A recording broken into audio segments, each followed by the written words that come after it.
everyone, it's Ed from Runnable. So this is Monday morning. I'm out here. It's a bit wet and gloomy in North London, but I'm out here to do another shoe comparison review. And today I've got again on my foot the Adidas Pro 4, but also the Nike Alphafly 3. It's two of the big heavyweights of the running shoe fraternity, and I wanted to compare the two because I know a lot of you would be looking at these two shoes for your spring or maybe autumn marathons, and I want to give you an idea of which I think is the better shoe and how they differ, the pros and cons, and which I personally like the best. Anyway, have a look at the shoes. Okay, both nice looking shoes, particularly the Adidas one, in my opinion. But in step-in feel straight away, what I would say is the Nike shoe feels taller. And I know technically it's only 1 millimeter taller. It feels a lot taller. You feel like you're a bit more on high heels with the Nike shoe than you do with the Adidas shoe. That's partly to do with the fact it is taller, also partly to do with the fact that the foam is a little bit firmer than the Adidas foam, so it doesn't sink. You don't sink in quite as much on the Nike shoe. But anyway, what we need to do is start running and see what they feel like, and that will be the best proof of whether one is better than the other, and we will find out. And now I'm rambling again and talking shit, so I'll see you soon. Bye bye.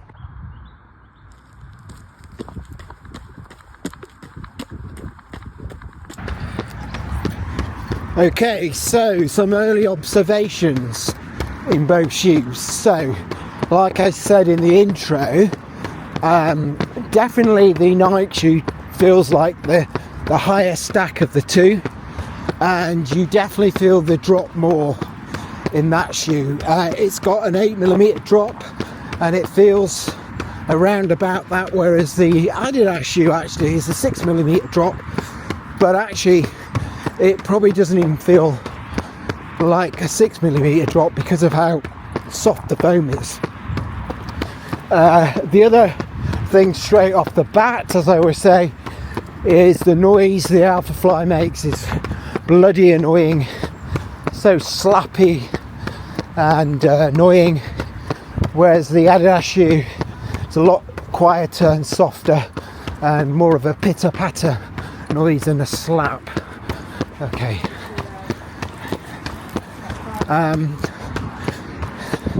So, in terms of initial feel, certainly the Adidas shoe feels a bit more natural, and it feels a little bit more like a normal running shoe, whereas the Nike shoe feels different to pretty much every shoe you can run in, mainly because of these pods, I think.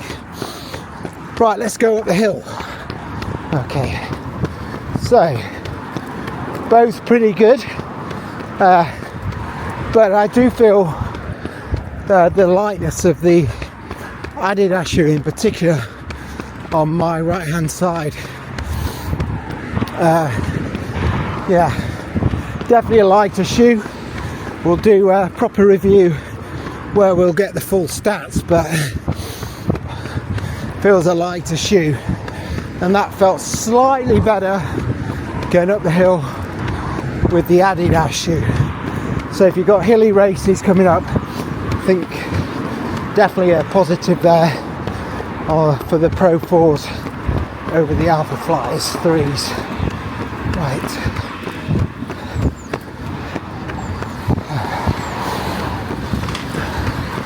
Okay.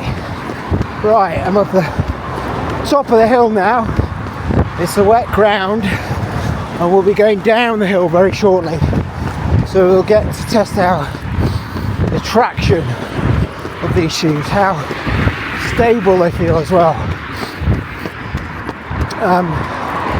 But before we do that, another observation is just how much softer the Adidas shoe feels, and a little bit more bouncy actually, compared to the Alphafly 3.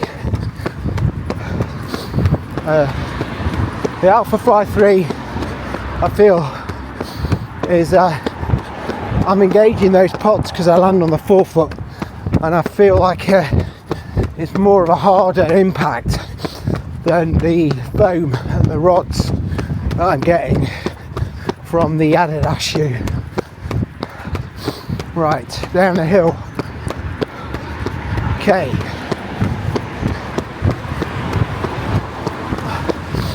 So it's quite a steep hill, this one, to come down actually, and they both feel fine actually. I'm going down fairly quick and they both feel fine, so not a problem either in terms of grip. Both got good grip.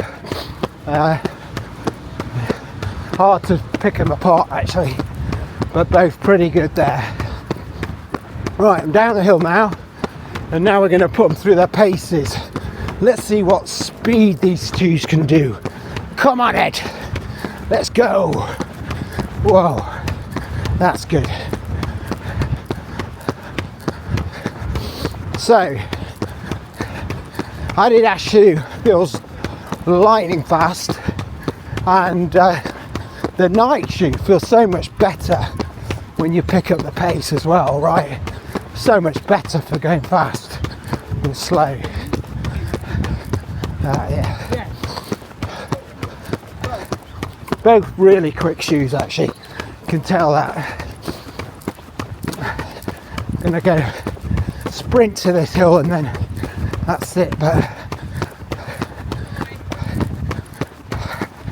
not a lot to choose between the two of them. Just go with the Adidas shoe there. Feels lighter, more nimble. I get a little bit more bounce forward than with the Nike shoe, but the Nike shoe was pretty good, to be fair. Definitely a shoe to go fast in. Faster you go, the better it feels, this Nike shoe. Nike Alphafly, for sure. Okay, right, I'm going to start heel striking now, because I've been forefoot striking all the way so far, and I'm heel striking and seeing what the transition is like. Right, okay. Almost immediately I can tell you the difference. The Nike shoe has a much smoother transition from heel to forefoot and toe off than the Adidas shoe, which I'm sinking a little bit into the heel and I'm struggling to transition through a bit more. It feels more sluggish, and that's a big issue for you heel strikers, I'm afraid. Whereas the Nike shoe actually feels like it was way better designed for heel strikers. I feel fairly stable in both. Again, the Nike shoe is firmer, but I feel like the Adidas shoe is too soft in the heel, and I'm sinking too much into it, and I'm not even heavy, 63, 64 kg. There are people that are going to be using this shoe that are almost twice my weight, or maybe twice my weight. And they may be heel strikers, and they're not going to have fun in this shoe, trust me. So, heel strikers, Adidas shoe all the way, sorry, Nike shoe all the way, baby. Don't know what I'm talking about. Stick clear if you're of the Adidas shoe if you're a heel striker, which is a lot of people, right? So, bit of a mess up by Adidas, making the heel so soft and squelchy is the right word, mushy maybe, just doesn't feel great, as opposed to forefoot, which I'm running again now. Feels lovely transitioning when I land straight through on that later stage rocker. It's got a 60% stage rocker, so almost immediately when I land it's rolling me forward, whereas I'm getting less of that on the Nike shoe. So rocker on the Nike shoe, it's definitely not working for me quite the same as the geometry of the Adidas shoe. I think with the Nike shoe it's really wanting me to engage those pods, and I'm feeling maybe not quite heavy enough to do that. I feel like those pods are stopping me engaging the plate as well, whereas I feel like I'm engaging the rods a little bit more. Feel a bit more compression and decompression on the Adidas shoe. And that, as they say folks, is it. Hopefully that's been useful. I covered most of the key points, I think. I'll stop looking like an idiot now and get home and change shoes. But yeah, that's my analysis, on the run analysis. Hope you can understand what I'm saying. But in summary, Adidas shoe, quicker, faster up hills. The uppers actually were pretty similar. Slightly prefer the Nike upper, I think, but very similar. Getting more from the Adidas shoe in terms of energy return, compression, decompression. But when I landed on my heel, and it's a big but, it literally sucked compared to the Nike Alphafly. And this is why I think this Alphafly 3 is so popular, because heel strikers get a really nice smooth transition from heel to forefoot and toe spring. So that's all I want to say today. Hopefully you understand all that, and I love you all. See you later. Bye.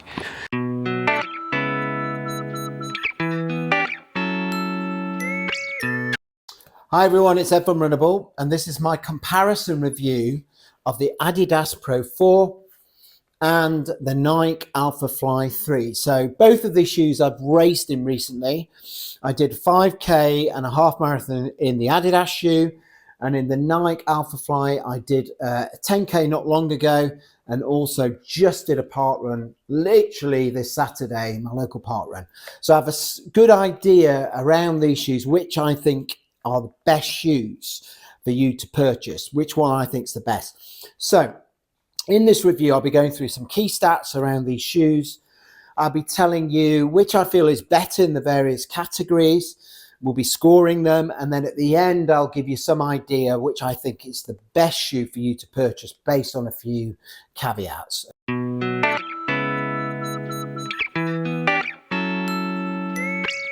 Okay, so let's dive straight into the stats.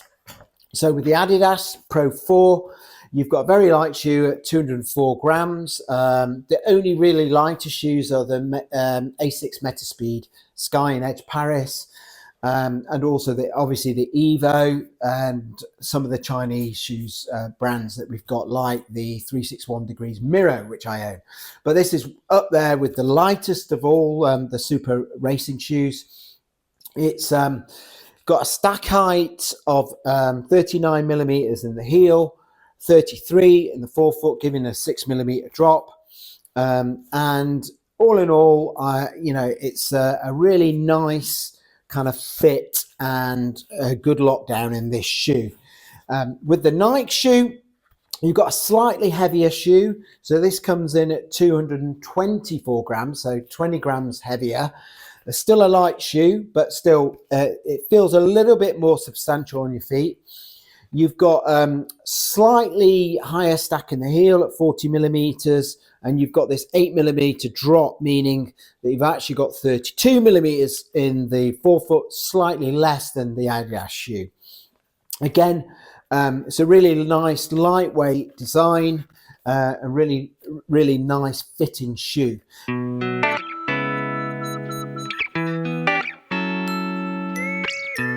So talking about fitting, let's go through the uppers in these shoes. So with the Adidas shoe, you've got this nice engineered mesh upper. It's very lightweight. You can see through it. It's translucent. You know, you can see my fingers through there, I think. So if you've got nice bright socks, you will see them through this.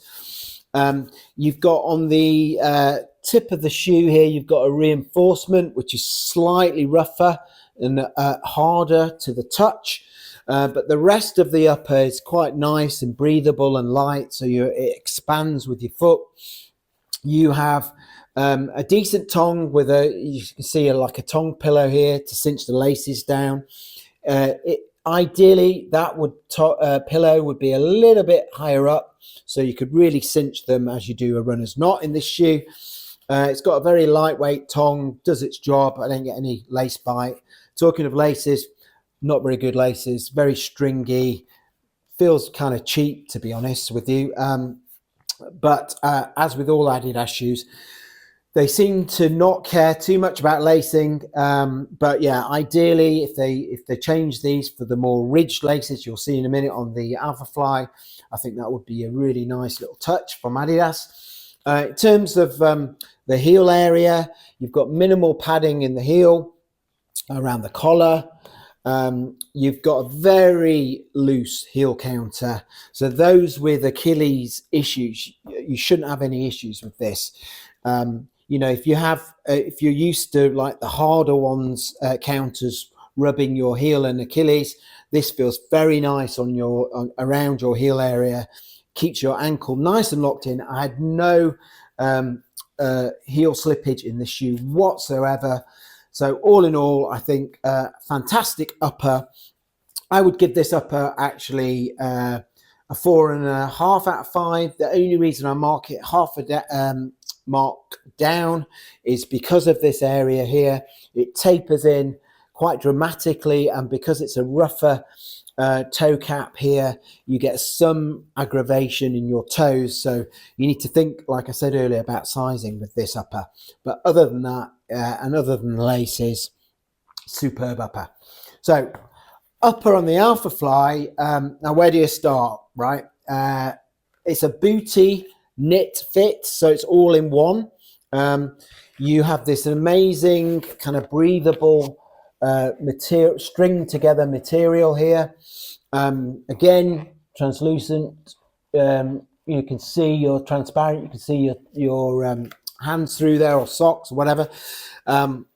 It's got a really nice wide-ish area in the forefoot. If you compare it with the Adidas shoe, I would say it starts off being very similar, but by the end, this is wider toe area at the end of your toes, so it gives you that extra comfort. You've got these amazing ridged laces, which I think are the best out there. They stay really nice and locked in. I think all running shoes really should have them. I think they're the standard bearer now, and I wish more makes would just decide to use them. They can't cost that much more to use them. You've got very little padding around the collar, and again, you've got a very flexible counter, not quite as flexible as with the Adidas shoe, but still pretty flexible. Again, I had no issues whatsoever with heel slippage. I had really good lockdown in this shoe, very comfortable, probably my favorite upper of all of the running shoes that I've ever tested. This one is superb, 5 out of 5 for me.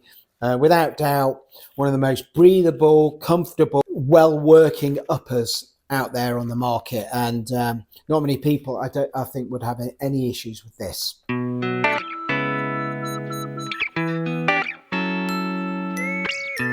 So that's the uppers of the two shoes. Now let's talk about the outsole. So with the Adidas shoe, you've got this light traction rubber on the outsole.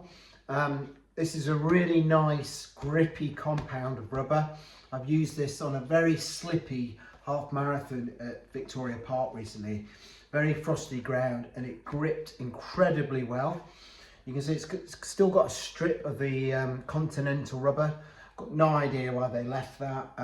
It's, I guess, so they can say they have continental rubber on the outsole. In my opinion, they needn't have bothered, because I think this light traction is just as good. I think you can see the exposed carbon rods through there. There's a little bit of exposed foam here. The only downside with this outsole for heel strikers is the fact that you've got this big groove here which could catch rocks, but also for the heavier runner, when you land on your heel, it will splay like this, and you might start wearing away this area. As a general rule, the heel is not well designed on the Adidas Pro 4. It's not the best in terms of landing here. We're going to talk about that when we talk about the midsole and some of the general likes and dislikes I have with this shoe. But for heel strikers, I'm going to be spoiler alert here. This has problems in terms of your foot strike, and it's mainly to do with what I said, this cutout, and how if you land with force on your heel, it will do this, okay? But all in all, for the rest of us, mid-foot, forefoot strikers, amazing outsole. I'm going to give it 4.5. Again, half a mark down because of this issue. It's not the complete deal, but it's almost perfect. So, Alphafly now. So, we have got loads of good coverage in the forefoot with this very grippy, tacky rubber. Again, I've raced recently in wet conditions in my local park run, grip really well. What I would say though, is I land about here, right on the forefoot pods. And so you've got this nice grippy traction here. You can hear how grippy that is, okay? And then if you land anywhere else, you've got these really nice lugs that are quite thick actually, surprisingly thick for a racing shoe. So grip on the forefoot's going to be great, but then if you're a midfoot striker, you can see there's nothing but exposed foam here. And then you've got these little pads on the heel. So again, I feel like for the outsole, it's very good if you're landing forefoot. It's okay if you're landing heel, better than the Adidas shoe. But midfoot strikers this time, you're going to be hitting that exposed foam a lot. And I'm not a midfoot striker, but it's already starting to crease in my shoes. So, and I'm landing around here. So I think there could be some durability issues with this outsole, or lack of rubber, I should say, longer term. But we'll talk about that later in this review. But all in all, for me, did the job. I'm going to say it's not quite as good as the Adidas shoe, but it's pretty good. I'm going to give it a 4 instead of a 4.5. So half a mark below the Adidas Pro 4, but still a really nice outsole that grips really well.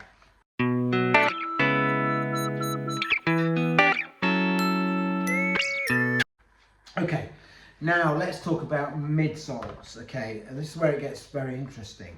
So with the Adidas Pro 4, like I've said in the review, you've got a 39mm stack height in the heel, 33 in the forefoot, giving you a 6mm drop, as opposed to the Nike shoe, which has got 40, 32, so you've got you know, an 8mm drop. So the drop is different, first of all, so the geometry is different.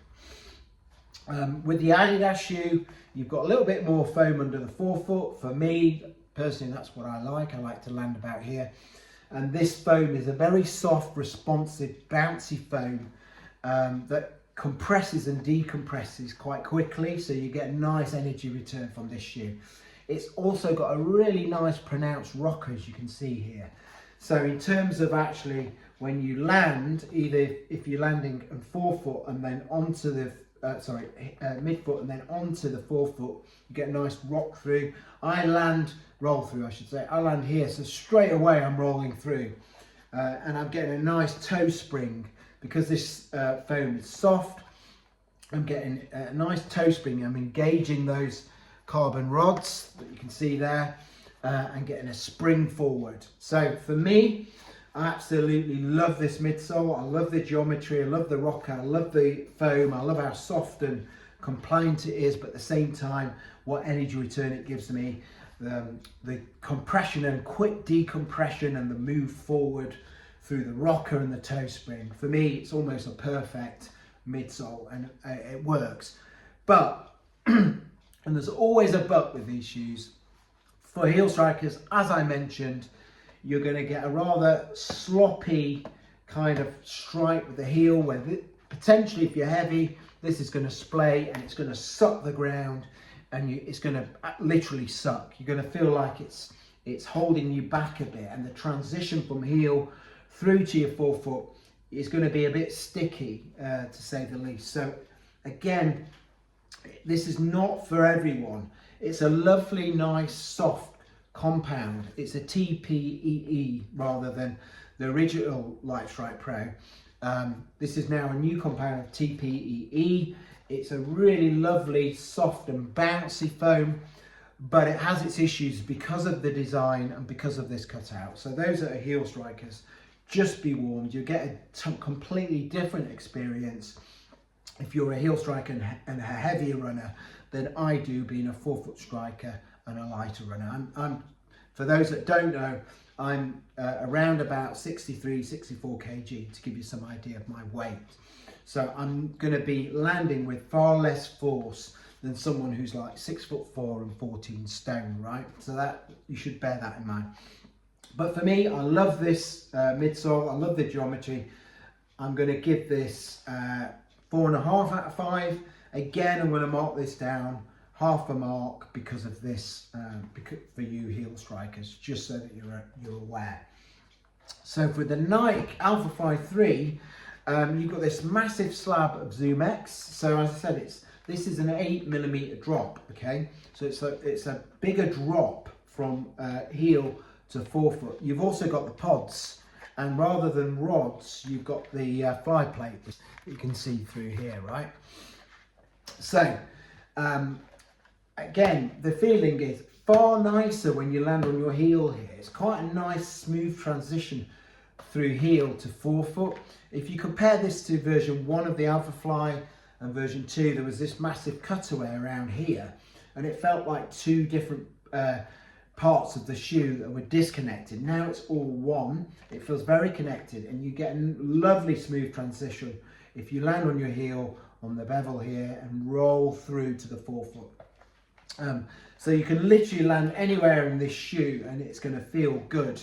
So that's one of the advantages it has over the Adidas Pro 4. The midsole is a little bit more versatile. Zoom X is again a nice soft foam, not as soft as this foam. I don't get the same kind of energy return from this that I do with the Adidas shoe. Compression and decompression is slightly different because of these pods. When I land on the pods, I get this slap. It feels a lot firmer, a bit more mechanical. I think mechanical is the right word. This shoe, whereas the Adidas Pro 4 feels quite a natural shoe to run in, for me being a forefoot striker, this feels a little bit more mechanical. When I'm landing on my forefoot, I get this kind of slap, and then I feel the pods slightly compressing, decompressing, and I get a little bounce forward, but I don't get anywhere near as much bounce forward as I do from this shoe. And you can see the rocker on the Nike shoe is not as pronounced, okay? It's hard to see from there, but I definitely get more from the geometry of this shoe as well. But that said, for those of you that are heavier than me, I think you'll engage the pods more. You'll compress them and decompress, and they'll be decompressed quicker for you. And I think it will feel quite nice. I feel like with me, I'm going to have to run a lot more in this shoe, break it down a little bit to really utilize those pods. So I feel like it's penalizing me a little bit being a lighter runner and not hitting those pods with as much force as someone who's, again, like 14 stone. You're going to feel a real nice compression, decompression from those pods. But all in all, I would say that I prefer the foam that's in the Adidas shoe, the TPEE, rather than the PIBA that's in the Zoom X. I think this is a better foam. I don't say that lightly, because Zoom X for years has been my favourite foam. I'm not sure about the pods anymore in the Alphaflys. I would kind of rather just have foam there, I think, and they improve the foam. I like the more natural feel of this shoe and the geometry of this shoe. So I'm going to mark this. I still think this is a great midsole, by the way, but I'm going to mark it at 4 because of all those things I've mentioned. For me, this is a cruising kind of shoe where you just land and it rocks you forward. Nothing too crazy. it does have that annoying slappy sound though. Whereas this feels far more lively to me, more nimble, and feels like a shoe that really wants to take off, and when I land wants to push me forward.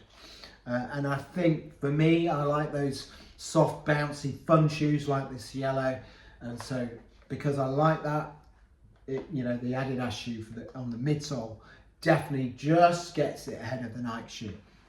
Okay, so they're the kind of main categories around the shoe. Now let's talk about some other categories.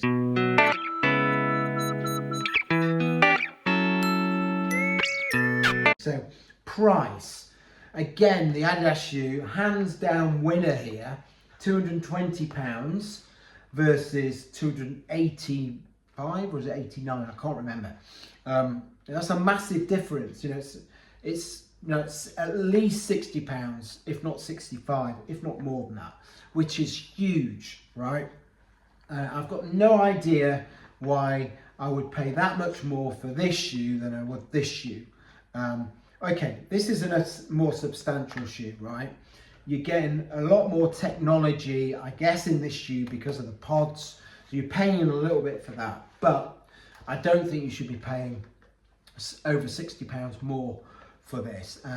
Same with this against the Meta Speeds. I think they're far more reasonably priced. I think this should be no more than $250 absolute max. And I think maybe Nike will have to think about that, as the competition now is so much better that they're going to have to think, like, you know, how much they should really charge for their premium race day shoes, when other, you know, you could actually go elsewhere quite easily now, whereas before it was difficult to go beyond the Nike offerings. So I would say that price, Adidas wins. So I'm going to give this a 5 out of 5 for the price. For the Nike shoe, I'm going to give this, I'll be generous and give it a 2.5. You know, I'm not even sure it should get that. I think it's well overpriced, but you know, it's a racing shoe, so I can kind of see why they get away with it, but they shouldn't. Okay.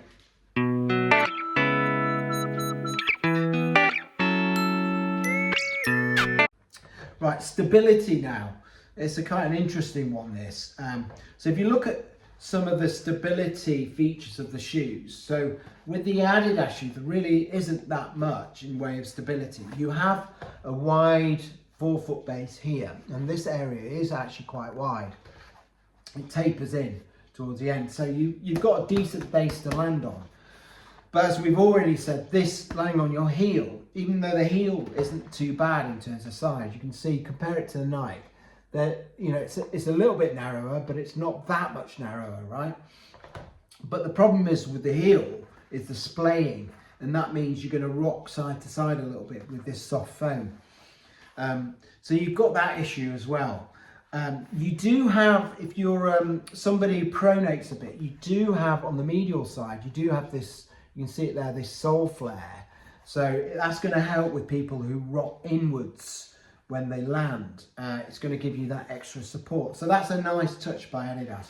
But all in all, this is not a stable neutral shoe. This is a neutral shoe, so you're going to get very limited stability features in this shoe. So if you require good ankle support, you require your foot to be really locked in, you require these kind of stability features with sidewalls, that kind of thing, this is not the shoe for you, okay?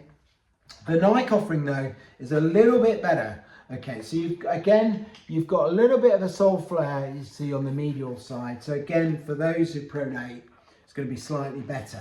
You really don't have a great deal of sidewalls here. You've got slight sidewall here, but nothing much there. So you do, like with the Adidas shoe, you do feel like you're kind of sitting on top of the shoe a little bit. But you do have slightly more in the way of sidewalls with the Nike Alphafly.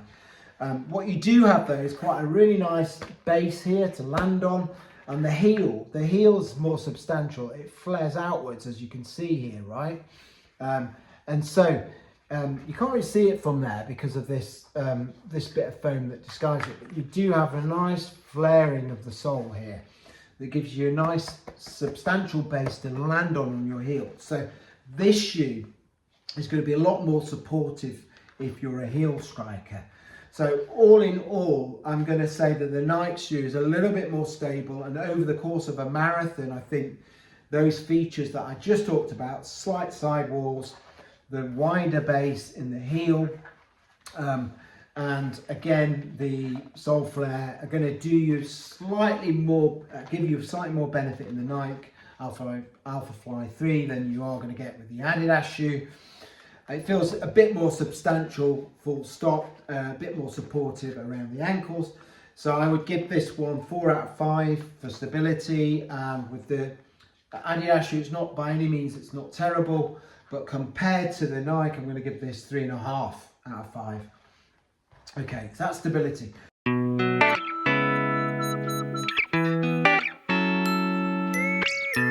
Durability. So I'll say straight away, I feel like the Adidas shoe is going to be more durable.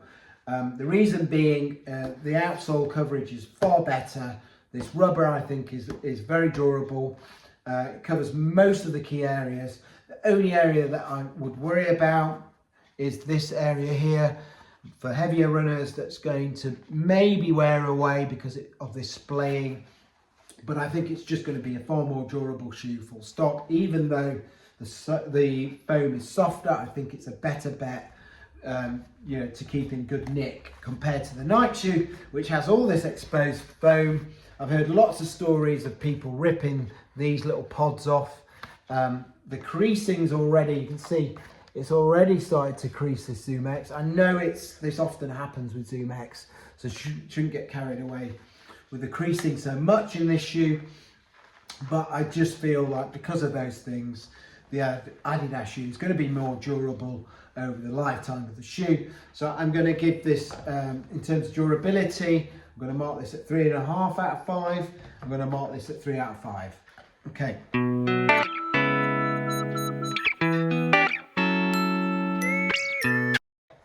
Now, in terms of pace, a category, speed, let's call it, a category I'm sure that you'll be very interested in. Again, I have a clear winner here, and it might surprise some of you, but it's the Adidas Pro 4.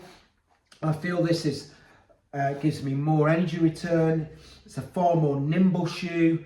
It's more versatile for different types of routes, so anything with cornering, that type of thing, it's going to be a quicker shoe.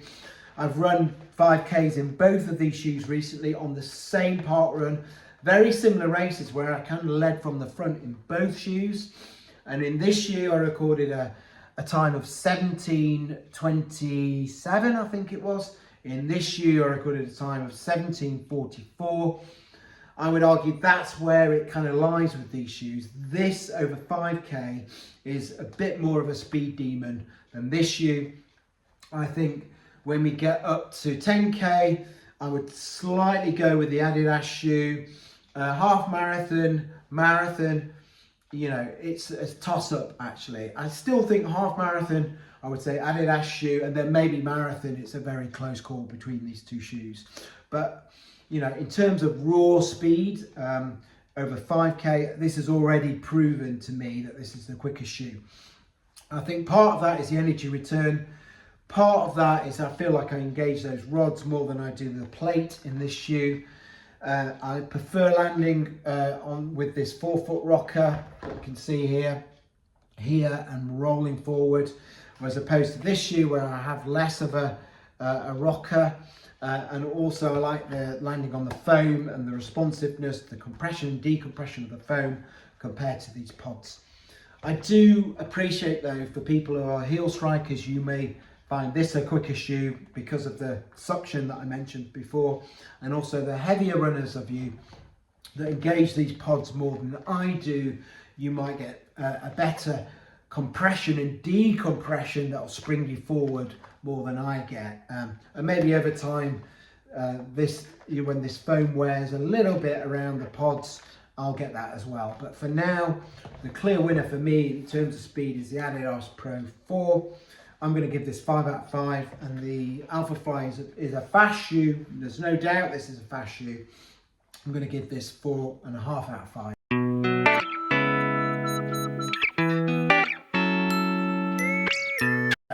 That's pretty much all I want to talk about today. We've gone over the kind of key categories. I think in terms of running in the shoes, it's a very simple one really. If you're a lighter runner and you like soft, responsive, bouncy foam and you land on your forefoot or midfoot, I think this is the shoe you should buy, particularly over 5, 10k, half marathon distances. I got my half marathon PB in this shoe and it was super, absolutely amazing shoe for just hitting the ground hard and propelling me forward and just flowing. It felt so natural to run in this shoe. I've run 5, 10Ks in this shoe. It's a good shoe, but I just don't feel, particularly over 5K, it's as quick as or as nimble as this shoe, as the Adidas shoe. I feel like 10K, I almost got a PB in this shoe. So obviously, as you start to get further, the distance, the way this allows you to cruise at a fast rate comes into play a little bit more. But I have my doubts that this is a quicker shoe, anywhere between 5k and half marathon. I think at marathon though, particularly you heavier runners, you may prefer the Alphafly because of what I've said before. I think it's perfect for you heavier runners that land on the forefoot, that really engage those pods. But all in all, I would say for me, unless you're a heel striker, I would say this is your better buy, mainly because of I think it's a quicker shoe. I think it's a more natural shoe. It's a damn cheaper shoe, that's for sure. It's going to save you £65 minimum. I think it's a better looking shoe. It's a more normal looking shoe than this. So all those things I would say contribute to me saying in this review, this head to head, I'm going to say the Adidas Pro 4 is the winner. But that's not to say this is a bad shoe. I actually really like the Nike Alphafly 3.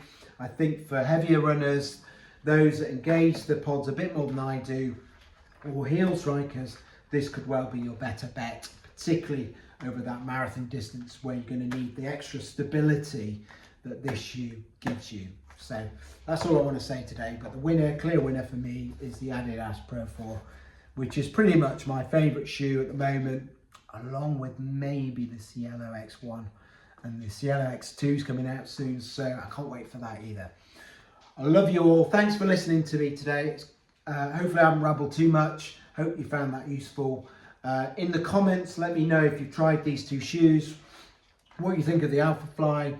Does it ring true what I said about the pods? Or maybe you love the pods, maybe you're heavier, you gauge them more than I do. Have you bought the Pro 4? Do you love it? Have you had any issues with the heel like I've mentioned? And just generally tell me what your experiences are in this shoe and whether you think I'm correct in voting this, the Adidas Pro 4, as a winner in all those different, against the Alphafly 3, based on all those different criteria. That's all I want to talk about today. Hope you found that useful, and I'll see you soon. Bye bye.